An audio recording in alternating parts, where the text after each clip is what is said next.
सदस्य की चिंता सारे समाज की चिंता रहती है कि कितने पद हैं और कितनी नियुक्तियां होगी और कितना भाव है, परंतु उन्हें ये जानकर के संतोष होगा कि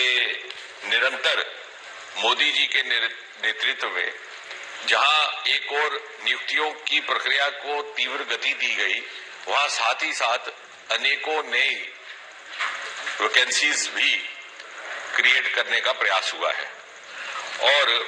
यदि आप आंकड़े देखें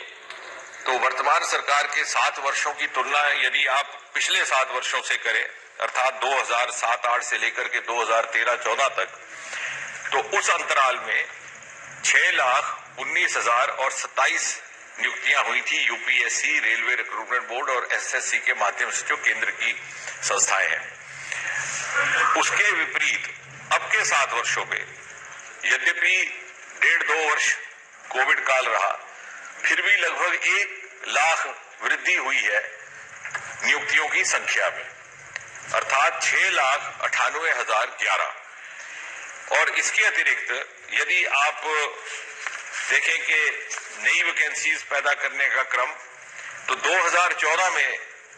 जब ये सरकार आई तो सैंक्शनड स्ट्रेंथ केंद्रीय पदों की थी 36,45,584। आज 2020, क्योंकि 21 तो अभी समाप्त होने को है, तो 20 के अंत तक ये आंकड़ा बढ़कर के 40,04,941 हो गया, बावजूद कोविड के। तो कहने का तात्पर्य ये कि एक और वैकेंसी बढ़ाने का भी प्रयास हो रहा है, दूसरी गति भी बढ़ाई जा रही है। इसमें एक बाधा आती है जिसमें सभी माननीय सदस्य भी प्रयास कर सकते हैं और हम भी करते हैं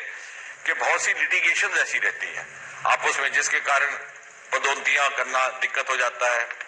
अगर की जाए तो एडहॉक की जाए तो उसके लिए भी कभी कभी रिट हो जाती है, लेकिन सरकार की ओर से किसी प्रकार का विलंब या कमी नहीं रहती, बल्कि इसको और ज्यादा पारदर्शिता लाने के लिए 2016 1 जनवरी से इंटरव्यू की प्रथा भी समाप्त कर दी गई और आने वाले समय में इसको और सरल बनाने के लिए एक कंबाइंड एलिजिबिलिटी टेस्ट रहेगा